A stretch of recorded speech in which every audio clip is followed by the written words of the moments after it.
as you know, I was invited to ZeniMax Online Studios in Baltimore to preview Elseweyr, the newest chapter coming in Elder Scrolls Online.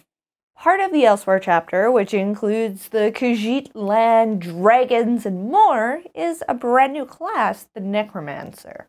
Now, this video is not going to be to explain all the different abilities and tell you what it's best at. This is just my general thoughts. If you're looking at getting real nitty-gritty into Necromancer, you might want to check out Alcast or Wooler, or maybe one of the class reps that also were able to go test out Necromancer and get a preview, or maybe you have someone at PAX East who can check it out at PAX East on the floor there.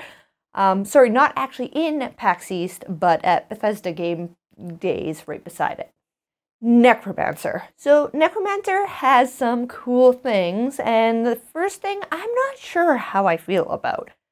Some of the skills will actually give you a bounty if you use them in town. Now, this makes sense, and I actually think there should be other skills that do this, but I'm not sure that they should have did that without going and doing a pass on all the other classes and causing them to cause a bounty also. Now, I will say this at the beginning of this video, what I saw was a preview. What the class reps saw was a preview. So from what the class reps saw to what I saw was actually different because some of the class reps' feedback was already taken into account.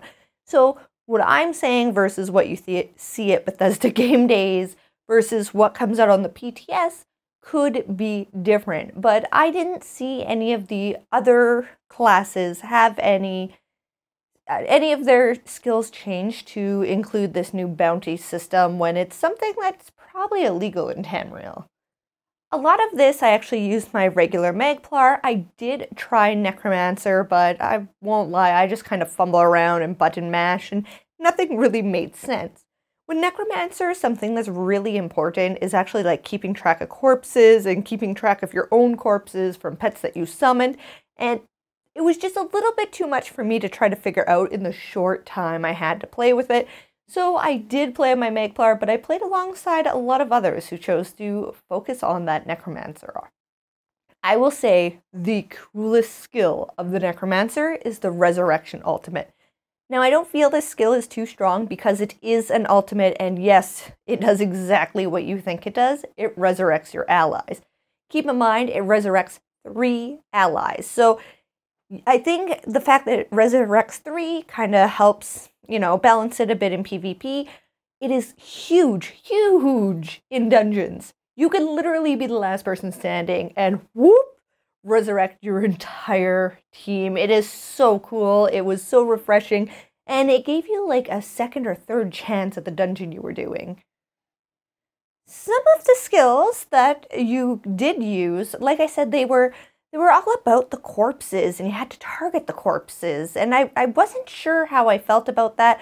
I felt that when I'm in a trial or, any of the DLC dungeons, I have a lot to focus on, and I can't really focus on finding these corpses. There's a lot going on, and there's a lot of effects going on. I could see that they'd be a little bit difficult. Other people called out that there was a little bit of like a sparkle on your corpses, but I guess I didn't notice it, but I didn't notice the yellow or red lines that are in ESO for a really long time, so maybe it's just me. Speaking of ultimates, another really cool thing, and we saw a ton of these when we were previewing Battlegrounds, was the giant flesh colossus. So there is a giant flesh colossus that like comes out of the ground. It does a big Hulk smash on the ground, and this AoE is giant from this thing, and it hurt. Now I'm thinking hopefully it got scaled back a little bit, but wow, the animation was cool, and it was almost kind of scary because so many people were playing Necromancers. You're like, is that mine or is that someone else's? And of course, there are some abilities that kind of just seem like reskinned abilities. For example, there is one where it was a flying skull. Imagine Warden Bird, but you're throwing a skull. To me, Necromancer seemed like it was a good option for DPS, healing, or tanking. Now, I really found it intriguing watching someone heal with a Necromancer, and I thought it had some really cool abilities that would make you want to bring a Necromancer healer to the table instead of a Templar or a Warden. From what I heard from others while I was there is that it was actually a really great tank as well. Though it won't quite dethrone the DK, it will probably make a better off tank than Warden. I personally didn't tank because, well, I don't tank, so I wouldn't have known what I was doing to begin with. But Necromancer seems like a fine option if you planned on tanking with it. As well, what I heard is that Stamina and Magicka DPS both did well, but Stamina did better. I'm not sure if it was actually better or if it was just that it was a lot better to sustain. Either way, anything you plan on making your Necromancer seems like a good idea. So all in all, I thought that Necromancer was a really fun class, but it also seemed quite complicated. I imagine it's going to be a super fun class to pick up and especially level through Tamriel and Elseweyr with, but in order to master it and actually get really good, especially at the healing or tanking roles, I think it's going to take a lot of mastery. Like I said, the finding your corpses and some abilities you even need to target your corpses, they can't just be laying about. I think that'll be interesting to see, and it'll be a little bit of a skill gap where people who are able to actually, do well at all that and find those corpses and use them most effectively are going to really excel with Necromancer. But even if you're not doing that fantastic, I think you're going to have a lot of fun with it.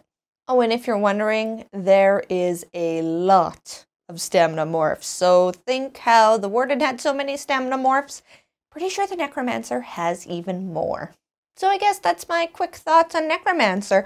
I'm really not someone who digs into classes very much, and I've really only played my Magplar and Sork seriously, so I didn't really want to do a big long video and go into detail. I feel there's other people who are going to do that a lot better than me, but those are just some things that stuck out to me about the Necromancer. If you have any questions, go ahead and ask them in the comments below. If I know the answer, I'll try to give you an answer. Bye!